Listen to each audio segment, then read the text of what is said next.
Our next questioner is also a musician. He goes by the pen name Da Vinci and is renowned for his dynamic form of hip-hop. He is most notable for doing many things simultaneously and can even play music with his feet and face. Thank you. I'm here with my group, Soliloquists of Sound, and we've dedicated our lives as both people and musicians to inspire everyone to recognize the power that they have as individuals. And it feels really great to be among so many other people that have dedicated their lives to the same thing. So thanks to everyone here, as well as Supreme Master Ching Hai. Wow.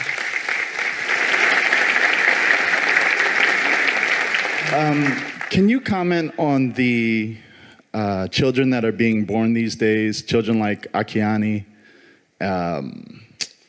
They seem to be born with great gifts and maturity and wisdom that's well beyond their years. What is their role in this time?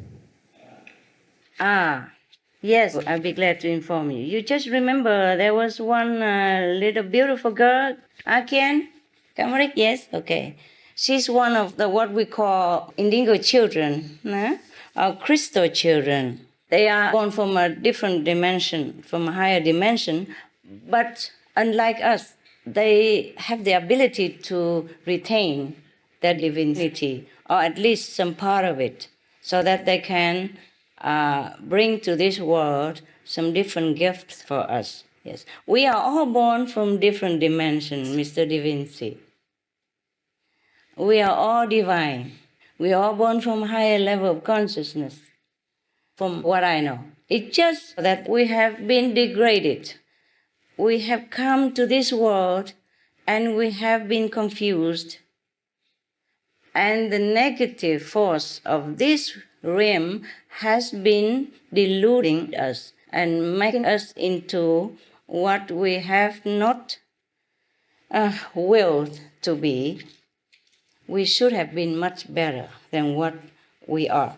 That's why we are never satisfied with ourselves. No matter how much money we have, no matter how successful, big house, big car, something inside us always makes us feel something missing.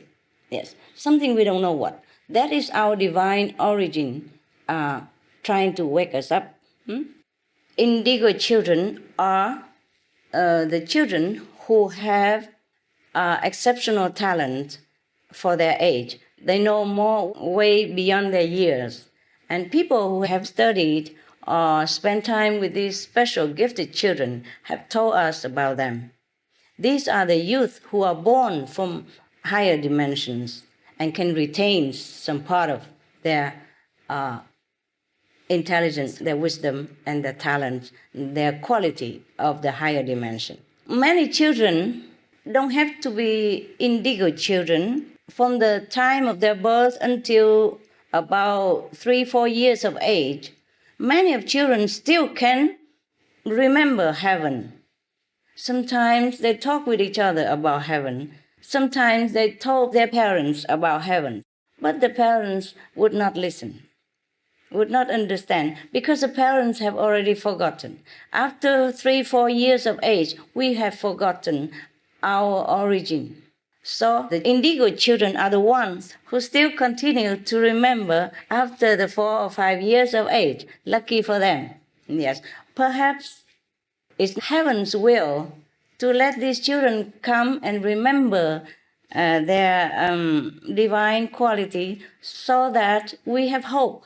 So to remind us that we could attain like that. We could be like them, or perhaps we were like them. Yes, we are. We are like them, Mr. Da Vinci. Through my meditation, through my search of heaven and earth, I know we are all divine, Mr. Da Vinci. If only I can show it to you. If only I can let you know what I know. If only I can remove all the obstructive substances that many of us have been misled about and put into this temple, the divine temple, and blur our consciousness.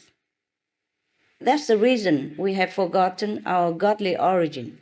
That's the reason why we forgot that we are truly the children of God. We have all heard that we're children of God, but we don't know it. We don't really know it because we obstructed ourselves.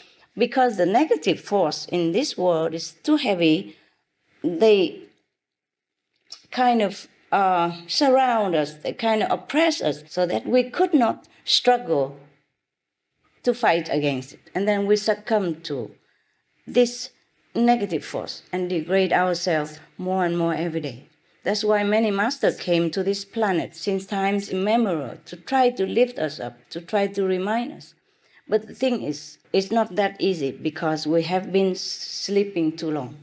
Now we are talking about the children, that they have retained some part of their divinity.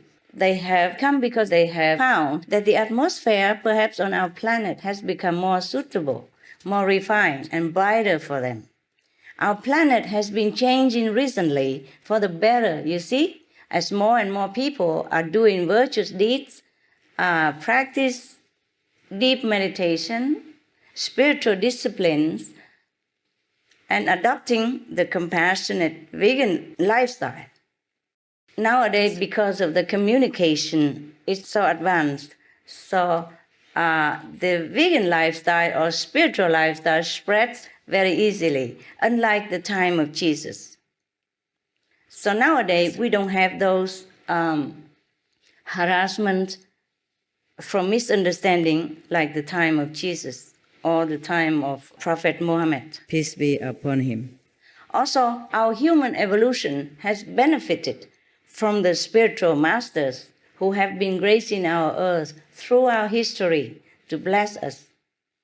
So the atmosphere of our world today has become more purified, despite the setbacks that we have also at the same time due to the uncompassionate way that we have been misled into living.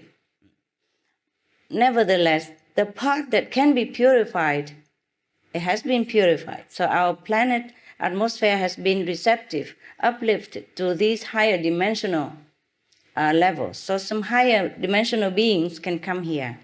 Perhaps more in the future, these so-called indigo or crystal children have come to join us as we continue to purify our world. We will have more and more of them. They serve as innocent inspiration and reminder toward our own innate higher qualities as we see their good energy, creativity, intelligence, wisdom, and love put into practice. For some of us who may not know much about these young people, I will explain a little more. These children, they are born with many talents, including both artistic and technological, way beyond their tender age.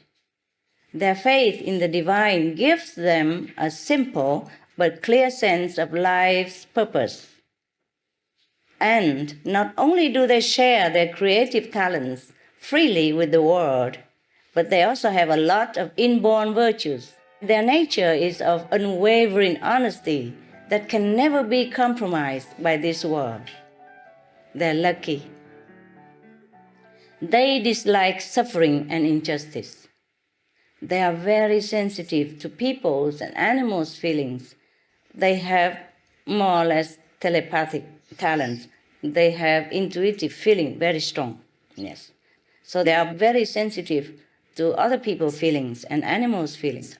Oftentimes they could communicate with animals since a young age already. Because their purity naturally repels substances such as chemicals, pollution, and unwholesome foods. These children are also vegetarian or vegan by their own choice, since very, very young, as their nobler selves would only allow them to be so. So their presence is a blessing, is a gift for the continued development of our world. And at the same time, they are an encouraging signal that our planet is on an elevating path. We can only wish that more and more of them may come, and better yet, that more and more of their wonderful qualities will emerge in every one of us. Even as ordinary adults, we can cultivate spiritual consciousness still. Our creativity, intelligence, and other abilities similar to what we see in these indigo children. We all have the capacity and potential to be higher beings. We have just been suppressed by incorrect choices in life. We have been poisoning ourselves by misinformation. But all these wonderful qualities, divinity, can be awakened anytime. I know that because I have my own experience. I wasn't born enlightened. You see, I searched for enlightenment, and I reached it as around 30 years of age, a similar age of the Buddha. Buddha wasn't born enlightened despite all the myths about him. You see, we still have a chance. In our group, many people older than you practice spiritual meditation, and they regain their divinity just the same like the indigo or more even. So we have choices. We have chance. We can do anything we want because we are the children of God. Just believe it. It's truly like that.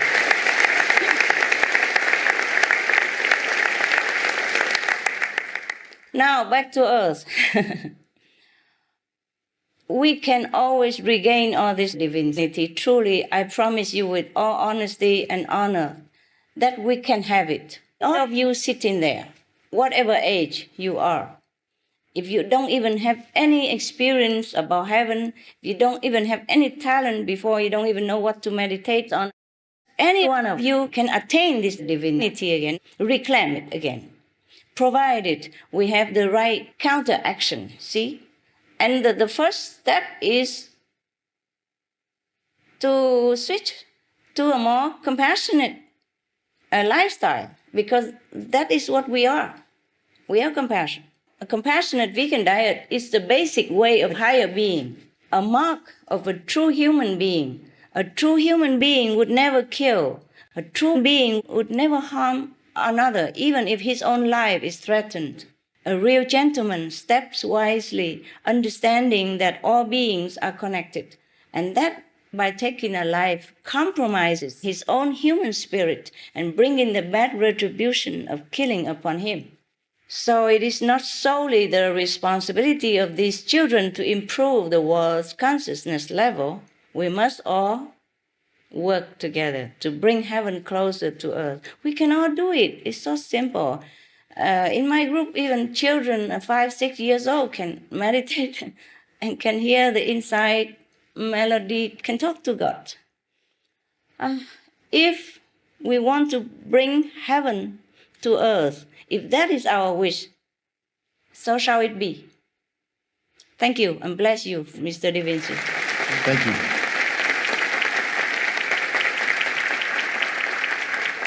Many thanks, Supreme Master Ching Hai, for the scope of your vision and for reminding us that we are all God's children.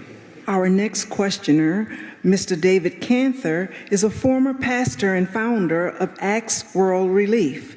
This organization provides hot meals, emotional care, emergency supplies, and medical assistance to those suffering from disasters. Acts mobile kitchens and medical units also provide inner city relief. Master, my heart was touched as you were sharing about Hurricane Katrina. And as you know, we were there cooking with our kitchens hundreds of thousands of meals when the McDonald's were all closed. And so we took the quantum leap of faith by offering to hundreds of thousands of people vegan meals. Bless you, bless you. It was actually quite a shock when we put up signs on the top of the large tents that we brought in, and we could offer different types of food that we listed what they were. The line that was always the longest was for vegetarian and vegan meals. Oh, incredible, incredible. The Red Cross was so interested in that it was a risk, and they contacted me later and said, actually, you're the first organization that we would like to in the future offer to help pay for some of those meals because we can see how the community wants a broader amount of the choice of the kind of food they can eat. Oh, wonderful. Good news. Good news. Even in such a desperate situation. There are 3 questions which I have. What is the role of animals' divine presence on earth? Do their roles and relationships with human beings deeply connect us further? And lastly, are they helping us to reach the golden era? Okay, Mr. David Canther. First of all, I want to thank you from the bottom of my heart because you're vegetarian and you offer vegetarian meals to people. And that you give me the good news that the longest lines are the vegetarian food choice. I'm so happy. That means we have chance to save the planet because more and more people want to be vegetarian. Very good sign, Mr. Cantor. You see, even in such a desperate situation where people have nothing anymore and they just need food to survive, they still adhere to the vegetarian diet. Oh, God be praised. Oh, now I answer your questions. You deserve it. Only 3 questions, I could answer you 300. Nice to hear good news. Nice to see good people. Mr. Cantor, the role of all wondrous animals and their presence on earth is to bring divine love onto this planet. The animals are so close to God, we humans can hardly imagine. We hear about plenty of examples like the dogs that rescue disaster victims who otherwise would not have been found without their extraordinary abilities. They can guide the blind and even sense when a person is about to have a seizure and dial the emergency telephone number. And then there are other animals we don't see as often, yet with a heavenly role that is just as vital, like the whales and the seals that populate the vast ocean covering 70% of our earth, who bless us tremendously by their powerful and love-filled presence. You know, in Vietnam, people built some small temples along the coast, many of them, to worship the whales because they want to show gratitude to the whales. Many of the boat people have been rescued by whales from the stormy sea or from a capsized boat. The whales rescue them in numbers. Since time immemorial, the Vietnamese people have always built temples in gratitude to the whales. And these are the true stories. Not only they bless us invisibly, they also rescue people at sea. And this is very, very common in Vietnam. You go there, you see many whales temples. You still can talk to the people who still stay alive due to the whales rescue. I mean, the story is alive. It's not like a fairy tale or a legend. It is a living story still, even recently. But sadly, they are still seen by some humans as seal fur or whale meat. But these 2 animals are some of the many animals who literally radiate love to balance our planet.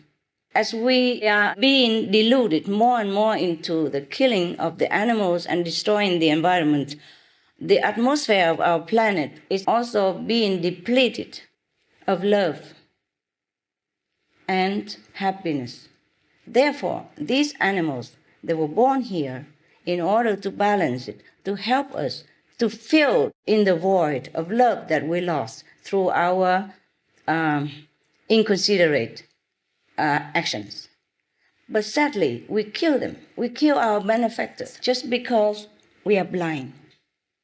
We are blind spiritually, telepathically, and psychically, that we don't see who are friends and who are not.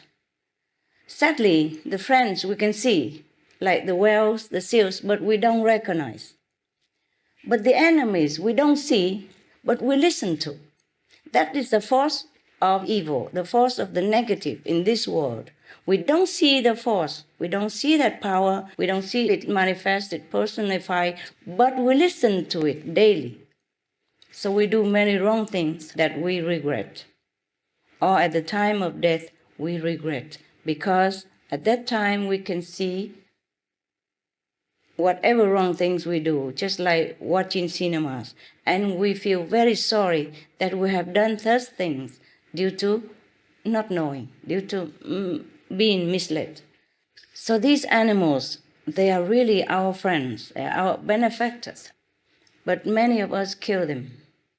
If we can contact some of the best animal communicators, they would tell you that whales are the greatest love. They house the greatest love of the divine for our planet. Seals also.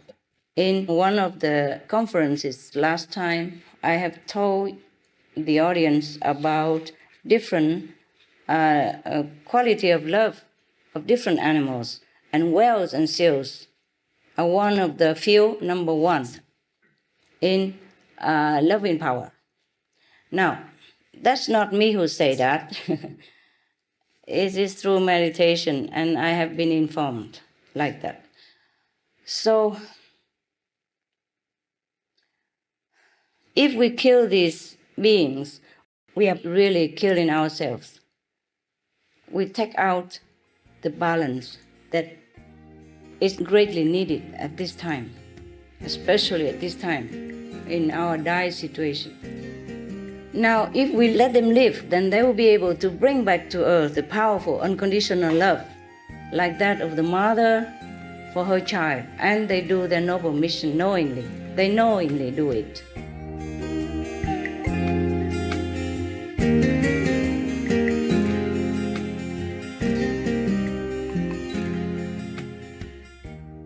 What was your impression of today's conference on climate change?